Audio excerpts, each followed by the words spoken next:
டேய், எவ்வளவு ஸ்நாக்ஸ் வாங்கி நீ மட்டும் தனியா உட்காந்து சாப்பிட்டு இருக்க? நான் என்னைக்குங்க தனியா சாப்பிட்டுருக்கேன், உங்களுக்கும் கொடுப்பேன். சரி, நீங்க வெளில போயிருந்தீங்களே, வருவீங்க வந்து சாப்பிடுவீங்க, இப்பதான் பிரிச்சேன். அப்புறம் நான் என்னென்ன சாப்பிட்றேன் தெரியுங்களா?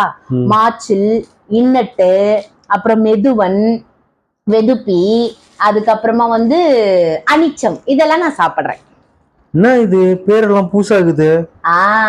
இதெல்லாம் நமக்கு இங்கிலீஷ்ல தானே தெரியும். ஆனா இன்னைக்கு நான் இது தமிழ் சொல்ல உங்களுக்கு சொல்லி தர போறேன். பிஸ்கெட்டுக்கு வந்து தமிழ்ல மாச்சில் அப்படின்னு பேரு. தமிழ்ல மாச்சில். இது வந்து சாக்லேட் சொல்லுவோம். தமிழ்ல வந்து இன்னட்டு. இது வந்து பன் அப்படின்னு சொல்லுவோம். ஆனா தூய தமிழ்ல இதோட பேரு வந்து மெதுவன். மெதுவன். அடுத்து பிரெட் அப்படின்னு சொல்லுவோம். இது பிரெட்டுக்கு வந்து தமிழ் சொல் வந்து வெதுப்பி. வெதுப்பி. நெக்ஸ்ட் இது வந்து கேக்கு. கேக்குக்கு வந்து தமிழ்ல அனிச்சம். அனிச்சம். பாத்தீங்களா? இதெல்லாம் தமிழ் சொற்கள். சரிங்களா? அதான் நான் சாப்பிட்டுட்டு இருக்கேன். சரி, இந்த வீடியோ உங்களுக்கு பிடிச்சிருந்தா நீங்க லைக் பண்ணுங்க, எனக்கு கமெண்ட்ஸ் பண்ணுங்க. சரிங்களா? தேங்க்யூ. வாங்க வாங்க சாப்பிடலாம்.